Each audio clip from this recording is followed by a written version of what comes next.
एग्ज़ोरा के पौधे में गुच्छों में फ्लावरिंग आएँगे और इसके लिए बहुत ज़रूरी 3 खाद बताऊँगी। इनको आपको ज़रूर देना है पौधे में। साथ में प्लांट में कौन-सी केयर करनी है, कैसे देखभाल करनी है। तो एग्ज़ोरा बहुत सारे कलर्स में और बहुत सारे वैरायटी में मिलते हैं। लेकिन इन सभी प्लांट की केयर और फर्टिलाइज़र जो होता है सेम ही होता है।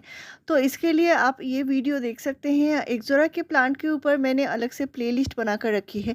प्लांट की केयर कैसे करनी है, अलग-अलग मौसम में कैसे फर्टिलाइज़र देना है, कैसे फर्टिलाइज़र से प्लांट में अच्छी फ्लावरिंग होती है, ये सारे डिटेल्स वीडियो मेरे चैनल पर आपको सारे जेन्युइन वीडियोस मिल जाएंगी। तो एग्जोरा के प्लांट को अभी आप रिपोर्टिंग कर सकते हैं। अगर आपका प्लांट पुराना है, प्लांट क्या होता है बहुत जल्दी ये रूट बाउंड हो जाता है। लेकिन अगर आपने बहुत बड़े साइज़ के पॉट में लगाया होगा तो इसको रिपोर्टिंग की ज़रूरत नहीं हो सकती है। लेकिन अभी जो टाइम है, इस टाइम प्लांट को बहुत अच्छे से न्यूट्रिशन देना पड़ेगा। वो न्यूट्रिशन है कंपोस्ट। और कोई भी न्यूट्रिशन दीजिए, आप अगर केमिकल खाद भी देते हैं तो भी आपको कंपोस्ट देना बहुत ज़रूरी है। ये मिट्टी को बहुत ज़्यादा उपजाऊ बनाए रखता है। तो ये परमानेंट प्लांट होता है और इसको कंपोस्ट की बहुत ज़्यादा ज़रूरत है अच्छी ग्रोथ के लिए। तो कम से कम 3 से 4 मुट्ठी कंपोस्ट मिट्टी की अच्छी गुड़ाई करके प्लांट की मिट्टी में ज़रूर दीजिए। इससे क्या होगा, प्लांट को अच्छे से नाइट्रोजन खाद मिलेगा और ग्रोथ बहुत जल्दी से होगा। इस टाइम प्लांट को बहुत ज़्यादा खाद की ज़रूरत है। इस टाइम जो ग्रोथ का टाइम है, स्प्रिंग सीज़न चल रहा है। आगे जाके बहुत ज़्यादा गर्मी पड़ जाएगी तो आप बहुत सारा खाद प्लांट पे नहीं दे सकते। इस टाइम प्लांट को थोड़ा-सा सावधानी से खाद देना होता है। लेकिन अभी आपको ये सारा काम आपको पूरा कर लेनी है। अगर आपके यहाँ का गर्मी पड़ चुकी है तो आप रिपोर्टिंग नहीं करना है। लेकिन अगर आपके यहाँ का वेदर कंडीशन ठीक-ठाक है, बहुत ज़्यादा गर्मी नहीं है, तो प्लांट को रिपोर्टिंग ज़रूर कर दीजिए। एग्ज़ोरा प्लांट में अच्छी फ्लावरिंग लेने के लिए साल में 1 बार रिपोर्टिंग करना बहुत ज़रूरी होता है। इसके बहुत सारे जो रूट होते हैं, इनको बहुत ज़्यादा ट्रिमिंग नहीं करना है और बहुत ज़्यादा छेड़ना नहीं है। आप सावधानी से थोड़े से बड़े साइज़ के पॉट में इसको फिर से शिफ्ट कर दीजिए और नई मिट्टी और कंपोस्ट देकर ज़रूर लगाइए। इससे प्लांट बहुत ज़्यादा हेल्दी बन जाएगा और कंटिन्यू साल भर अच्छी फ्लावरिंग करेगा। तो मैं इस प्लांट की रिपोर्टिंग नहीं कर पाई हूँ अभी तक। तो मैं इस प्लांट की रिपोर्टिंग करूँगी और इसकी जो ग्रोथ है फिर से शुरू हो जाएगी अच्छे से। क्योंकि अभी आप देख सकते हैं इसके पत्ते सही नहीं हैं, कम है पत्ते और इसमें फ्लावर आ चुके हैं। तो इस तरह प्लांट में साल भर अच्छी फ्लावरिंग लेने के लिए रिपोर्टिंग एक बहुत ही ज़रूरी काम होता है, जो मार्च महीने या आप बरसात में कर सकते हैं। तो एग्ज़ोरा के प्लांट पे एक साथ ट्रिमिंग यानी कटाई छटाई और प्लांट की रिपोर्टिंग दोनों एक साथ नहीं करनी है। ये थोड़ा सा सेंसिटिव प्लांट होता है, इससे प्लांट शॉक में आ सकता है और ख़राब भी हो सकता है। इसकी रूट की प्रूनिंग नहीं करनी है, यानी रूट को कटाई छटाई नहीं करना है। प्लांट के टिप की जो पोर्शन है इसको भी एक साथ नहीं करना है। रिपोर्टिंग के कम से कम 1 महीने बाद आप कर सकते हैं या कम से कम 7 से 8 दिन पहले आप थोड़ी-थोड़ी ट्रिमिंग कर सकते हैं। एक साथ बहुत ज़्यादा ट्रिमिंग नहीं करना है, नहीं तो प्लांट में फ्लावर नहीं आएँगे। प्लांट थोड़ा-सा शॉक में चला जाएगा और ग्रोथ भी बंद कर देगा। तो इसके लिए इस प्लांट को बहुत ज़्यादा ट्रिमिंग की ज़रूरत नहीं पड़ती। ये अपने आप से ही घना होता जाता है, बुशी होता जाता है। जो हाइब्रिड जो एग्ज़ोरा के प्लांट हैं वो अपने आप से ही घना होते हैं, बुशी होते हैं। और सबसे ज़रूरी खाद है प्लांट में एनपीके यानी बैलेंस एनपीके का स्प्रे करना। इससे प्लांट जो है बहुत जल्दी से अपना ग्रोथ करता है और इसमें फ्लावरिंग जो आती है, गुच्छों में फ्लावरिंग होती है। तो मैं इसमें एनपीके 19-19-19 इसका स्प्रे करती हूँ। 15 डेज़ के गैप में एक बार, बहुत ही अच्छा रिज़ल्ट मिलता है। और अभी जो काम करना है प्लांट की अच्छी ग्रोथ बनाने के लिए, इसको जो देना है वो है ये खाद। और इसको जो देना है कम से कम 2 से 3 महीने में एक बार आप मिट्टी में डाल सकते हैं। और बहुत ही बढ़िया है, प्लांट को बहुत अच्छी मात्रा में कैल्शियम मिलेगा और प्लांट बहुत जल्दी से अपना नया ग्रोथ निकालेगा। तो इसको कैल्शियम देना इसलिए ज़रूरी होता है, प्लांट की जो स्टेम होते हैं मोटे होते हैं और बहुत जल्दी इनमें नया जो ग्रोथ आता है। अगर आपके प्लांट में आपने बहुत दिनों से कोई भी खाद नहीं दिया है, सबसे पहले कंपोस्ट दीजिए और इसके बाद कंपोस्ट देने के कम से कम 7 दिन बाद ये खाद दीजिए। इसको लिक्विड तरीके से ही देना है और एक साथ बहुत ज़्यादा नहीं देना है। तो ये है चूना, यानी घर में जो हम खाने वाला जो चूना इस्तेमाल करते हैं वो चूना है। और ये जो चूना है इसको थोड़ा-सा सावधानी से देना होता है, एक साथ बहुत ज़्यादा नहीं देना है। तो 1 पिंच लेना है और 1 ग्लास पानी में यानी 200 ml पानी में अच्छे से घोल लेना होता है। इसके बाद आप इसको मिट्टी में डाल सकते हैं। लेकिन मिट्टी में डालने से पहले इसको फिर से और 1 ग्लास पानी के साथ अच्छे से डाइल्यूट करना पड़ेगा, तभी जाके प्लांट पे डालना है। और जितने सारे आपके एक्ज़ोरा के प्लांट हैं, मोगरा के प्लांट हैं, सभी में दे सकते हैं। परमानेंट प्लांट में इसकी ज़रूरत पड़ती है और हर एक पौधे में देना है, लेकिन कम से कम 2 से 3 महीने के गैप में। और अभी एक्ज़ोरा के प्लांट पे ज़रूर दीजिए, ताकि इसके जो नए कलियां हैं बहुत अच्छे से खिले और इसके जो ग्रोथ तो इसको सुबह सुबह देना है और मिट्टी थोड़ा सा मॉइस्ट रहे तभी देना है।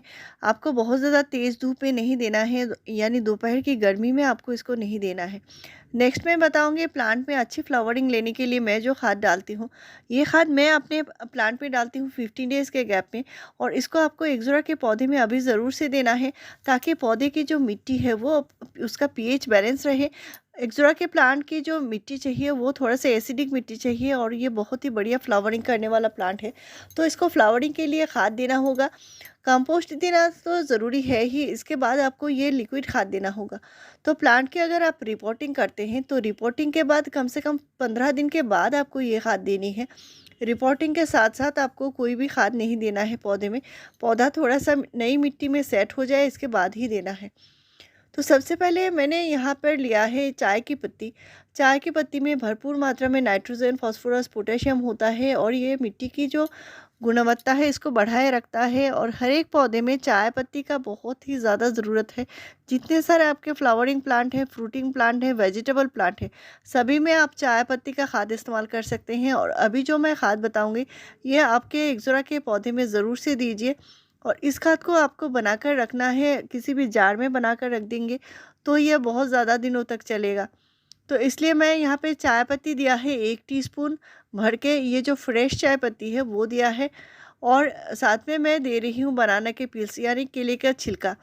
तो केले के छिलके में भरपूर मात्रा में पोटेशियम होता है, फास्फोरस होता है, और प्लांट को बहुत ज़्यादा अच्छे से ग्रोथ करने में मदद करता है और फ्लावरिंग करने में मदद करता है। इसमें भरपूर मात्रा में पोटेशियम होता है, जो प्लांट के जो पत्ते होते हैं वो भी शाइनी बनते हैं, और साथ में फ्लावरिंग तो होती ही है। तो ये फ्लावरिंग के लिए बहुत ही चमत्कारी खाद है, और आप अपने किसी भी प्लांट में दे सकते हैं। जैसे गुड़हल का पौधा है, गुलाब का पौधा है, या आपका एक्ज़ोरा का पौधा है। और आपके अगर जितने सारे परमानेंट प्लांट हैं, मोगरा का पौधा है, सभी में दे सकते हैं। तो इसको बनने के लिए कम से कम 3 दिन टाइम लगता है।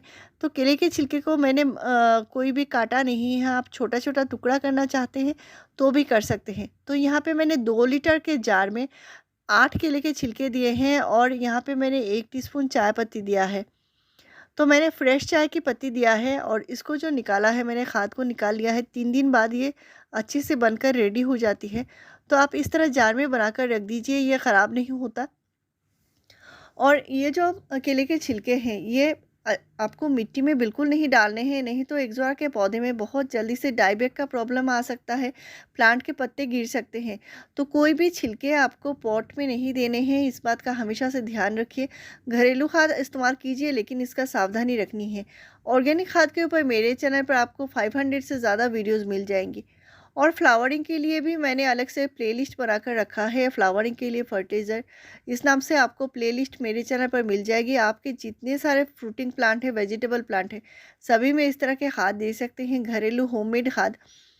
तो यहाँ पे मैंने जो केले के छिलके का खाद निकाला है, यहाँ पे मैंने 200 ml खाद निकाली है, और इसमें मैं देने वाली हूँ, ये प्लांट को ग्रोथ को बूस्ट करेगा, प्लांट को फ्लावरिंग को बूस्ट करेगा। तो मेरे प्लांट में इतनी ज़्यादा फ्लावरिंग कैसे होती है, इसका राज है, ये है हींग। यानी घर में जो खाने वाला जो हींग इस्तेमाल होता है किचन में, वही हींग है। और ये हींग तो क्या करता है, प्लांट के जड़ों को मजबूती देती है। जड़ों में अगर कीड़े मकोड़े लगे हैं, फंगस लगे हैं, वो भी चले जाएंगे। और हींग की तासीर थोड़ी सी गर्म होती है, तो जो प्लांट डोरमेंसी से निकलकर अभी अच्छे से ग्रोथ करेंगे, फ्लावरिंग करेंगे, इनमें आप हींग देकर ये खाद बनाइए, बहुत ही बढ़िया परफॉर्मेंस करेंगे पौधे। बहुत जल्दी से इनमें नया फुटाव भी आएगा और फ्लावरिंग भी आएगा। तो हींग जो है बहुत ज़्यादा एक साथ इस्तेमाल नहीं करनी है, इसका हाफ़ टी स्पून से भी कम इस्तेमाल करना है। यानी 1 टीस्पून की 1/3 यानी 1/3 हिस्सा इस्तेमाल करनी है, इससे ज़्यादा नहीं करना है। तो इनको अच्छे से घोल लेना है, और घोल कर ही पौधे में डालना है। तो इसको मिलने में थोड़ा सा टाइम लगेगा, इसको 1 घंटे बाद ये खाद बनकर रेडी हो जाएगी। तो ये जो लिक्विड खाद है आप इस तरह जार में बनाकर रख दीजिए और जब भी ज़रूरत पड़े हर एक पौधे में इस्तेमाल कीजिए। तो मैं इस तरह इसको अच्छे से छान के इस्तेमाल करना है। केले के जो जितने सारे छिलके हैं इनको मिट्टी के साथ मिलने नहीं देना है। और इसको बन चुका है ये खाद, इसको जो डाइल्यूट करना है, अगर आप 1 लीटर खाद बनाते हैं तो कम से कम 3 लीटर नॉर्मल पानी मिलाकर ही पौधे में दीजिए। ये खाद बिल्कुल मैजिकल खाद है और आपके प्लांट में भर भर के फ्लावरिंग होगी। आपको बाज़ार से पोटेशियम खाद लाने की ज़रूरत नहीं पड़ेगी। और ऐसे ही बढ़िया जानकारी मेरे चैनल पर आपको मिलती रहेगी। मेरे चैनल को ज़रूर सब्सक्राइब कीजिए, लाइक शेयर और कमेंट कीजिए। वीडियो पूरा देखने के लिए थैंक यू।